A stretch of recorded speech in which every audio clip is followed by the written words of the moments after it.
Head eestlased üle ilma. Tervitan teid Eesti riigi sünnipäeva puhul. Sünnipäevad on küll pidupäevad, aga ka hetked, kus mõtestada oma olemist. Täpselt 6 aega tagasi tähistasime Eesti esimese välisministri ja Tartu rahu sepistaja Jaan Poska 160. sünniaastapäeva. 2. veebruar tähistasime Tartu rahu sõlmimise aastapäeva.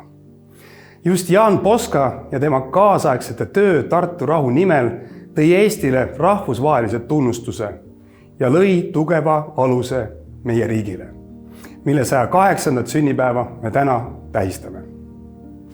Jaan Poska ütles Tartu rahu ratifitseerimiskõnes: maitskem küll rahu, aga hoidkem alal ja kasvatagem oma sõjalist jõudu.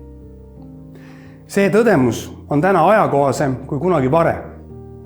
Ka meie tänaste sündmuste ja otsuste mõju ulatub tulevikku.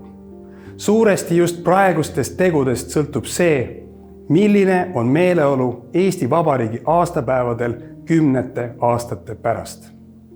Elame ajal, kus üleilmne valitsemissüsteem on läbi elamas murrangut. Seda iseloomustab terav jõukatsumine suurriikide vahel, mis paneb raskesse olukorda riigid, kes pooldavad reeglitepõhist maailmakorda. Nende hulka kuulub ka Eesti. President Lennart Meri on öelnud: Eesti ei ole suur oma territooriumilt, vaid oma vaimult.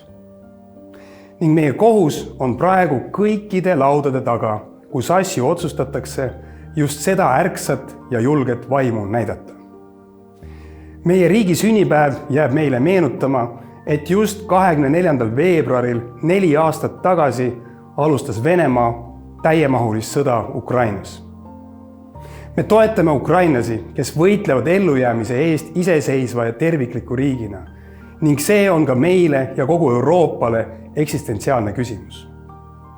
On hetk, kus peame ühiselt töötama parema maailmakorra nimel.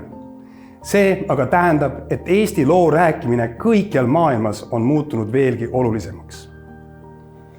Tahangi teile südamele panna, et teie, kes te elate välismaal, saate seda rahvadiplomaatidena samuti teha.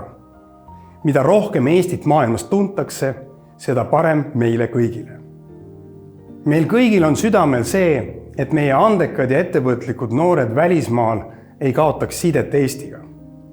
Välisministeerium soovib olla toeks Eesti identiteedi hoidmisel välismaal, et Eesti ilmaküla õitseks ning et kodu- ja välis-Eesti eksisteeris ühtse suur Eestina. Juba sel suvel on avanemas palju uusi võimalusi noortele, et nad saaksid luua või taastada oma sideme Eestiga. Tulla õppima, tulla laagritesse või katsetada Eestis elamist, mis paljudele on lõppenud Eestis hea töökoha leidmisega. Eestlus on globaalne ning seetõttu on ka meie suvise noortetöö brändiks Global Estonia. Head pidulised! Ma soovin teile rõõmsat Eesti Vabariigi 108. sünnipäeva. Loodetavasti on Eesti täna teie mõtetes, tunnetes ja lauludes. Just see ongi kõige tähtsam. Ja siin ma mõtlen ka seda suurt piirideta Eestit, mis asub üle maailma kõikide eestlaste ja Eesti sõprade südames. Elagu Eesti!